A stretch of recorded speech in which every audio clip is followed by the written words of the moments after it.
Alright guys, it's me, Mr. Tycoon, coming back to you with another review, and this is of Solar Opposites Season 4 overview.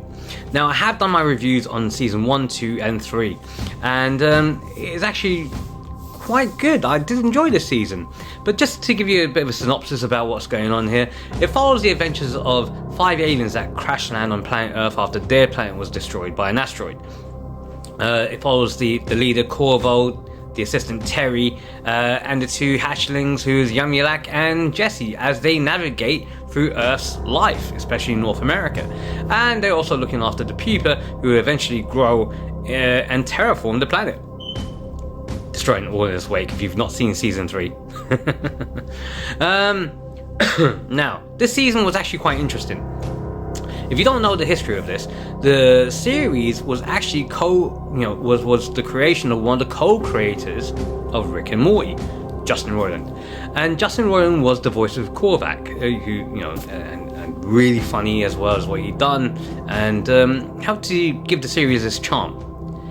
Now, if you know what's happened with Justin Roiland, there was a case of domestic abuse, allegedly.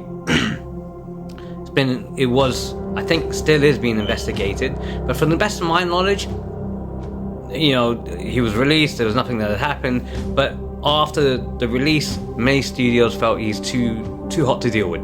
So let's hold fire on that one. So what have they done? They've done the same thing with Rick and Morty as they've done with Solar Opposites. They recast the main lead. And in this case, it's UK actor Dan Stevens, who does a great job. Really different dynamic to Corvo. There's no denying it. He sounds, he keeps this evil British villain, James Bond-esque villain attitude to it. It's just too damn funny. And of course, how does he get that voice? Well, they do it in the first 5 seconds of the very first episode. He gets a dart thrown at his throat, and then when he heals up with from their special healing ray, his voice changes. And they also do it retroactively as well. So it's quite interesting how they've done it. So following the series, the adventures is all again episodic, but with always a massive overarching arc within the whole series. And eventually, the season finale leads to the 4 of them becoming humans, and the pupa becoming very rich off the back of it.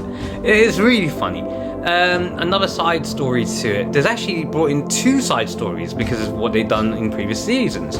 So the first side story is the Wall, and the Wall becomes more complex and more compelling to watch. It has its fun moments, but it still keeps to a very strong dramatic theme. And following the people that Yamulak captured, shrunk, and then kept in his wall like ants. So you see how they've all developed, and what has happened now is that you've had a division between those that worship Jesse and those who are the heathens that don't believe in it. So it's really quite interesting how they've done that. But they also brought in a second story, side story, which was of the Silver Cops and the human being that Terry and Korvac blasted off to another planet. And they followed his adventure as well, how he became a Silver Cop and how he got let down, betrayed and almost left for dead, and how he's on the hunt to become for revenge again. Very well done. And as always, the stories are they're fun to watch. It has its own charm. This is the thing. It's not Rick and Morty, and that's what they tried to do, is not make it Rick and Morty. Boy, have they done something really good. And as always, the rants at the beginning of every episode done by Corvo, just funny as hell.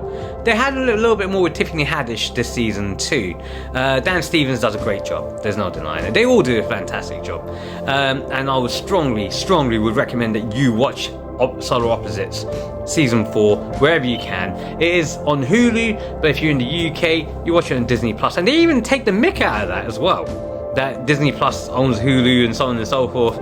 So they're quite self-referential. I think they even take a bit of The Simpsons and other things in there too. It's like, yeah, they've done a good job. I would strongly recommend that you watch it. As always, guys, whichever platform you're watching this on, give me a like, give me a follow, leave your comment, subscribe, do what you need to do.